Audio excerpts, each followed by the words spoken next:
खांडवा गांव में 7 बजने को थे और हर शाम की तरह आज भी चारों ओर घंटे की आवाज गूंज रही थी।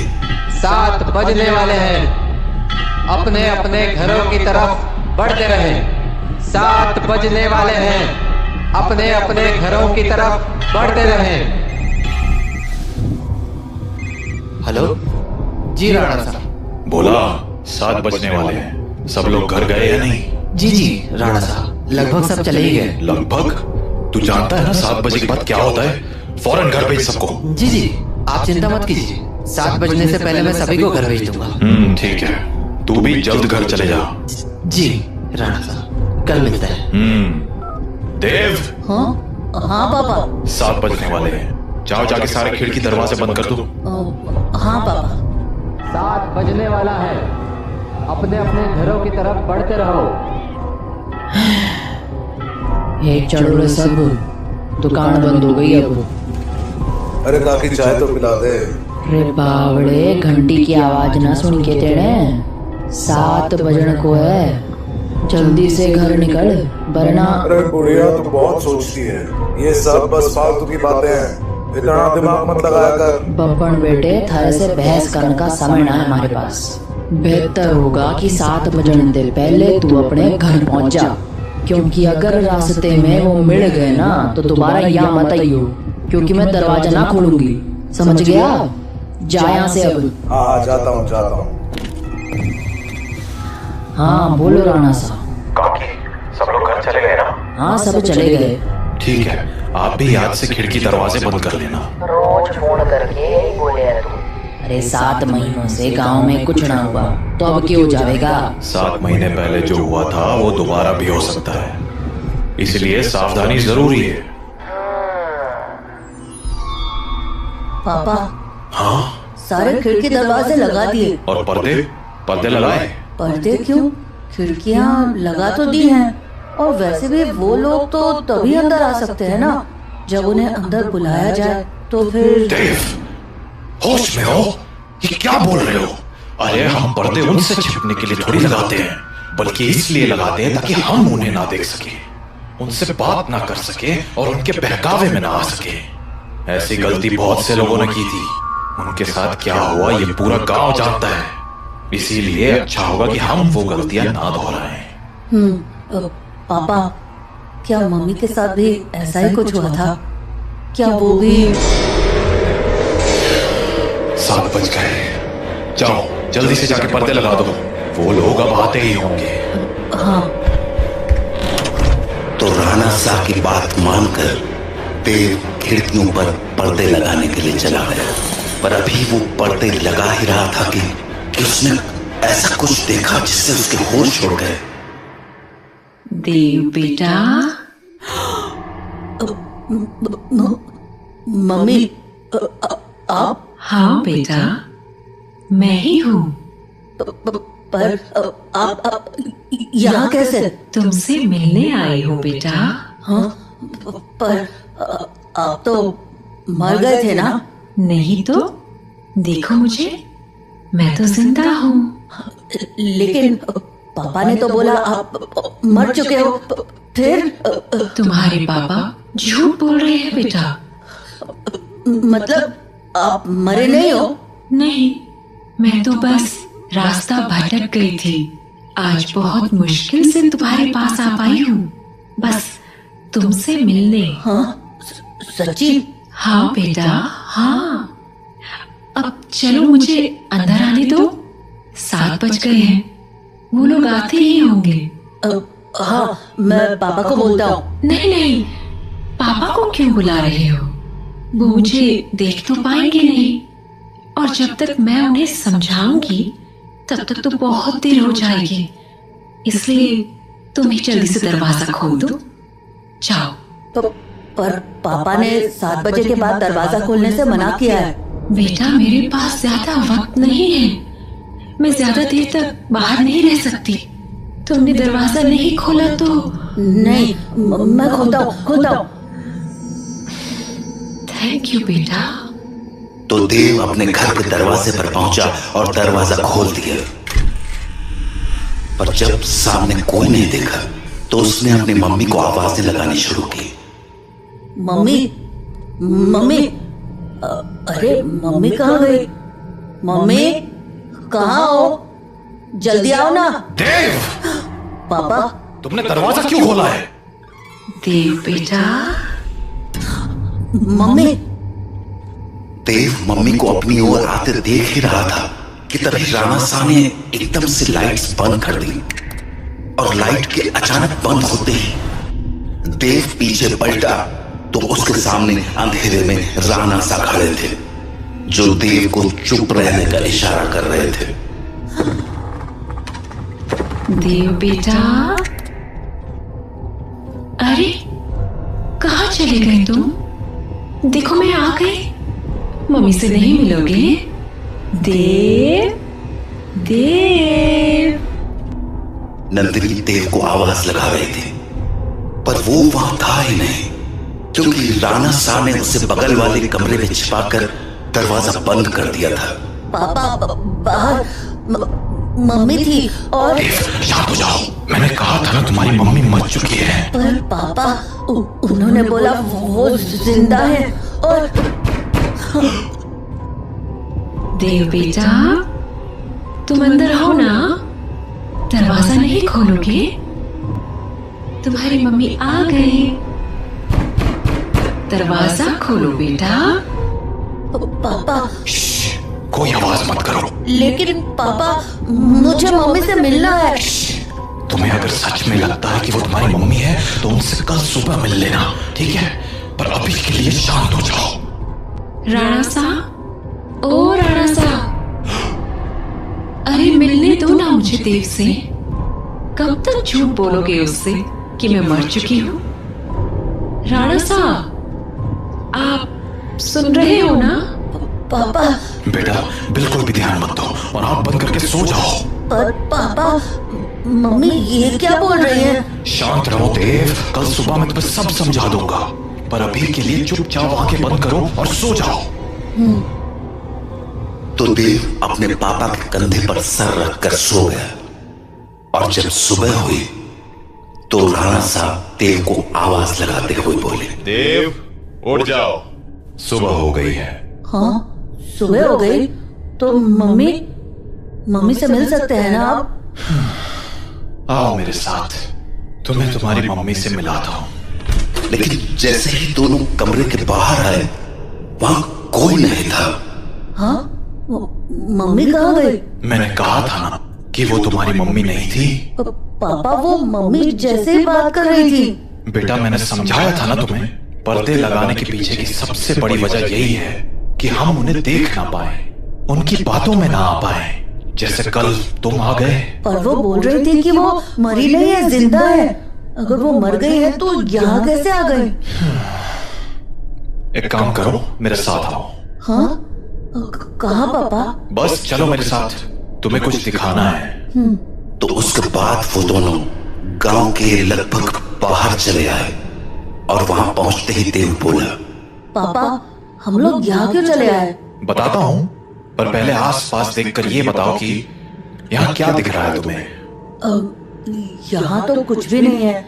आसपास बहुत सारे पेड़ हैं। सामने गांव से बाहर जाने का रास्ता है और पास में बब्बन भैया का घर है। तुम्हें कहीं पर कोई बस दिख रही है क्या? हाँ, वो उस तरफ एक पुरानी सी बस है। क्यों?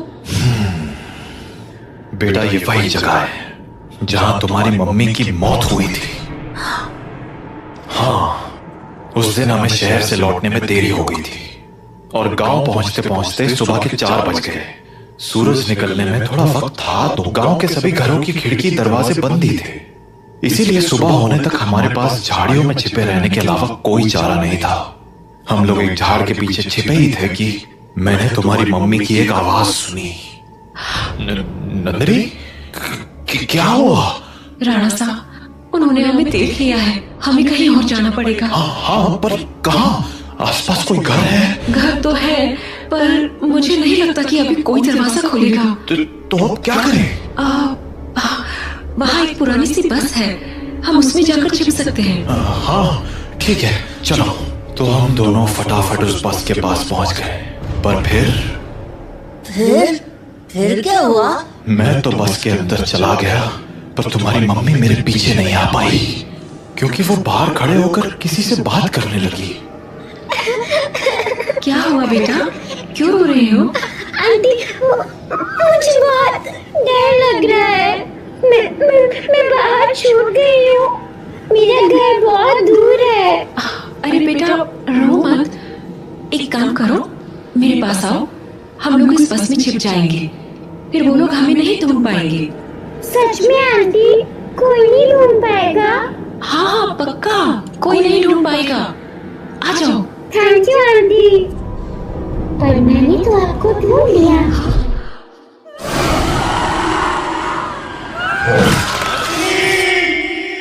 मैं नंदिनी को बचाने के लिए बस के बाहर जाने लगा, पर तब तक बहुत देर हो चुकी थी। बस को उन लोगों ने चारों तरफ से घेर लिया था। हेलो अंकल, बाहर आओ ना, खेलो हमारे साथ। और शायद मुझे देखकर हंसे जा रहे थे।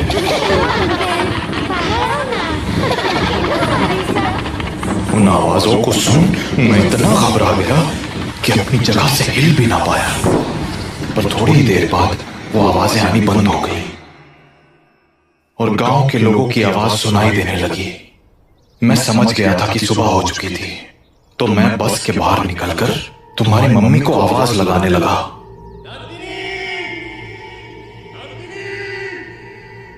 पर वहां कोई नहीं था। मैं कई दिनों तक उसके लौटने का इंतजार करता रहा, पर वो नहीं लौटी। फिर जब गांव वालों ने मुझे बताया कि रात 7 बजे के बाद उन बाशिंदों के साथ नंदिनी भी शिकार पर आती है, तो मुझे इस गांव का एक गहरा राज समझ आया। क्या राज? यही कि जो लोग रात को इस गांव में आते हैं वो इसी गांव के रहने वाले थे, पर उनकी मौत के बाद वो ऐसे बन गए। मतलब कल जिसे मैंने देखा वो तुम्हारी मम्मी नहीं थी बेटा, क्योंकि मरे हुए लोग वापस नहीं आया करते, इंसान बनकर तो बिल्कुल नहीं। अपने पापा से बात करने के बाद देव के मन में बहुत सारी बातें चल रही थी और वो उन्हीं ख्यालों में खोया हुआ काकी की दुकान में बैठा हुआ था कि तभी हर तरफ से घंटे की आवाजें आना शुरू हो गई। 7 बजने वाला है, अपने अपने घरों की तरफ बढ़ते रहो। चलो चलो, घंटा बज गया, निकलो अपने अपने घरों को। अरे बुढ़िया, तू फिर शुरू हो गई। बोला था ना ये सब फालतू की बातें। अरे बावड़े, दिमाग फिर गया है कि तारा? जानता है ना, 7 बजे के बाद बाहर के हुए कच्चा चबा जाएंगे वो बाशिंदे। अच्छा, और तुझे कैसे पता कि वो कच्चा चबा जाएंगे? क्योंकि आज तक जो भी रात को बाहर रुका है वो मारा ही गया है। अच्छा, फिर थारा राणा सा कैसे बच गया? हाँ, वो भी तो फंसा था ना आपको अपनी लुगाई के साथ। मैंने बोला ना, थारी फालतू बातें सुनने के लिए हमारे पास टेम ना है। जा निकल यहाँ से। हाँ, जाता हूँ। इतना कहकर बब्बन वहां से चला गया, पर बब्बन की बात ने देव का ध्यान जरूर खींच लिया था। तो वो भी अब ये सोचने लगा था कि उस रात उसकी मम्मी तो मर गई, पर पापा कैसे बच गए। वो ये सब बातें सोच ही रहा था कि तभी काकी बोली, अरे छोरे, हाँ बात ना सुनी क्या तूने हमारी? बोला ना घर निकल। जी काकी। तो देव हड़बड़ाता हुआ काकी की दुकान से बाहर निकल आया। वो घर के लिए निकलने ही वाला था कि उसके मन में एक और ख्याल आया और वो सीधा बब्बन के पीछे चल पड़ा। बब्बन भैया, क्या हो गया छोरे? कहाँ भागा चला रहा है? वो मुझे ना आपसे एक बात पूछनी है। पूछ। वो अरे जल्दी बोल, पता है ना 7 बजने को है।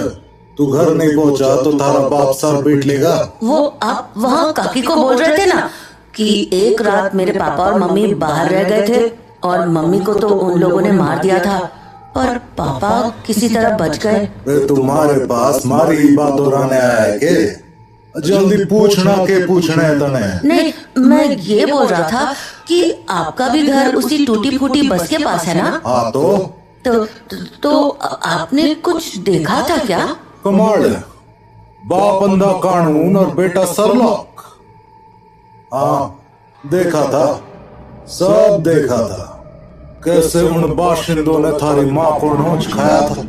खाना तो वो थारे बाप को भी चाहते थे, और थारा बाप साड़ा बस में छिपा बैठा था, और वो लोग न जाने क्यों अंदर ना जा पा रहे थे। वो सारे लोग सूरज निकलने तक बस को घेरे खड़े थे। कोई बस को पीट रहा था तो कोई चीख रहा था, पर अंदर कोई ना जा पा रहा था। पर वो लोग घुस क्यों नहीं पा रहे थे? क्योंकि 7 बज गए, बातचीत का टाइम खत्म। अब चल हमारे साथ। नहीं, मैं घर जाता हूँ। रे बावले, अब घर जाने का मौका खत्म हो गया। आधे रास्ते में कोई ना कोई नोच खावेगा तुझे। चल हमारे साथ। तो बब्बन देव को लेकर अपने घर चला गया। वहीं राणा साहब अपने घर में परेशान हुए जा रहे थे। ये देव कहाँ रह गया? अब तक घर क्यों नहीं आया? काकी को पूछता हूँ। हेलो काकी। हाँ राणा साहब, हमारे को लग ही रहा था कि थारा फोन आवेगा। सब लोग जा चुके हैं और दरवाजे खिड़कियां भी लगा ली है मैंने, इसलिए चिंता मत। काकी, देव है क्या वहाँ? हाँ देव, वो तो कब का निकल गया यहाँ से। देव घर नहीं लौटा है क्या? तुम एक काम करो साहब, बाकी लोगों को फोन करके पूछ ले, क्या पता देव किसी के यहाँ रुक गया हो। ठीक है। जहाँ राणा साहब देव को हर जगह ढूंढे जा रहे थे, वहीं देव बब्बन के साथ उसके घर चला आया था। तो अभी वो दोनों साथ में बैठे ही थे कि देव को बाहर से एक जानी पहचानी आवाज सुनाई पड़ी। बब्बन, ओ बब्बन, देख मैं आ गई। ये तो मेरी मम्मी की आवाज है। सही पहचाना छोड़े, तारी मम्मी ये बार। अब एक काम कर, यहीं रुक और यहाँ से तमाशा देख। तो बब्बन खिड़की के पास गया और पर्दे हटा दिए। हाँ छोरी, बुला रही थी ना मने, ले देख मैं आ गया। कितना इंतजार कराता है तू? इंतजार? अरे अभी तो आई तू। मैं तो रोज ही आती हूँ, तू मुझसे कभी मिलता ही नहीं। अरे थारे से तो रोज बात करूँ मैं। हाँ, पर मिलने का मतलब बस बात करना थोड़ी होता है, करीब भी तो आना होता है ना। अच्छा, मारे करीब आना चाहता है? और नहीं तो क्या, खोल ना दरवाजा। कमाल है छोरी, तू भी अपने राणा साहब को इतनी जल्दी भूल गई। जो राणा साहब देखेंगे नहीं, वो उन्हें पता कैसे चलेगा? कमाल है तू भी। वैसे थारे बेटे का क्या, वो तो देख सके है ना। ओफो बब्बन, तू भी क्या बातें करने लगा? हम दोनों के बीच में किसी दूसरे का क्या काम? जाना, दरवाजा खोल देना, मुझे तेरे से अच्छे से मिलना है। अच्छा चल ठीक है, खोल ही देता हूँ दरवाजा। तो बब्बन दरवाजा खोलने जा ही रहा था कि देव बोला, बब्बन भैया दरवाजा मत खोलना, वो मेरी मम्मी नहीं है। अरे यो बात तो मने भी पता है, यो थारी माँ तो बिल्कुल ना रही। अरे बब्बन भैया, मैं सच कह रहा हूँ, वो इंसान नहीं है। वो इंसान है या नहीं, ये तुझे अभी पता चल जाएगा, तू बस देखता जा। तो इतना कहकर बब्बन ने दरवाजा खोल दिया और सामने खड़ी नंदिनी से बोला, हाँ छोरी, मिलना था ना तने हमारे से, आजा अंदर आजा। बब्बन की बात सुनकर देव के तो होश ही उड़ गए, पर तभी कुछ अजीब हुआ। उसने देखा कि उसकी मम्मी दरवाजे पर तो खड़ी थी, पर दरवाजे से अंदर नहीं आ रही थी। क्या हो गया, रुक क्यों गई? आजा अंदर। नंदिनी कुछ देर तो वैसे ही खड़ी रही, पर फिर बोली, तू बाहर क्यों नहीं आ जाता बब्बन? मैं तुमसे यही मिल लूंगी। अरे अभी तो अंदर बुलाने को कह रही थी, अब बाहर बुला रही। देख छोरी, आना तो तुझे ही पड़ेगा, अब सोच ले। तो भी ना बब्बन, कितना इंतजार कराएगा? आ जाना बाहर। नंदिनी के जवाबों को सुनकर देव के मन में बहुत सारे सवाल उठने लगे थे, जैसे कि उसकी मम्मी घर के अंदर क्यों नहीं आ रही थी, और वो बार बार बब्बन को बाहर आने को क्यों कह रही थी। देव धीरे धीरे बब्बन के पास पहुंच गया, पर इससे पहले कि वो बब्बन से कुछ पूछता, उसे नंदिनी ने देख लिया और वो बोली, अरे बेटा देव, तुम भी यहाँ हो? आओ ना, मम्मी से नहीं मिलोगे? कल हम मिल नहीं पाए थे ना? आ जाओ, आज मिलते हैं। देखो, बाहर तुम्हारे साथ खेलने के लिए इतने सारे बच्चे भी हैं। हम खूब मजे करेंगे। आ जाओ बेटा। नंदिनी और उसके साथ उन बच्चों की टोली को देखकर देव को डर तो बहुत लगा, पर उसने नंदिनी की बातों पर ध्यान न देते हुए बब्बन से पूछा, बब्बन भैया, दरवाजा तो खुला है और आपने मम्मी को अंदर आने को भी बोल दिया है, फिर वो अंदर क्यों नहीं आ रही है? और ये बच्चे भी बाहर ही खड़े हैं, क्यों? समझदार लगे तू, सही सवाल पूछना जाने। हाँ? मतलब यो कि जिस रात मैंने थारी माँ को मरते हुए देखा, उस रात मैं भी यही सोच रहा था कि आखिर इन बाशिंदों ने थारे बाप को क्यों नहीं मारा, वो बस के अंदर क्यों ना गए। तो अगली सुबह मैं बस के अंदर गया, ये देखने कि आखिर वहां ऐसा था क्या जिसने उन बाशिंदों को रोक दिया। पहले तो मुझे कुछ समझ नहीं आया, पर फिर मुझे जवाब मिल गया। क्या जवाब? वो देख। हाँ? यो है रुद्राक्ष की माला, यही वो चीज थी जिसने थारे बाप की जान बचाई थी। बस के अंदर यही लटकी हुई थी। मुझे इसके पीछे की वजह तो ना मालूम है, पर इतना जरूर पता है कि इस रुद्राक्ष की माला को दरवाजे पे टांग दो तो ये साले चाकर भी घर के अंदर नहीं घुस पाएंगे। सच में? और नहीं तो क्या? तो आपको पक्का पता है कि ये इसी रुद्राक्ष के कारण अंदर नहीं आते हैं? रुद्राक्ष उतार के दिखाऊं, देखेगा क्या होता है? नहीं। छोरे, ये कोई पहली बार नहीं करा है मैंने। सारी जांच करने के बाद ही अपने दरवाजे पे टांगा है इस रुद्राक्ष को, समझ गया? ये ले, थारे बाप ने फोन मिला दिया।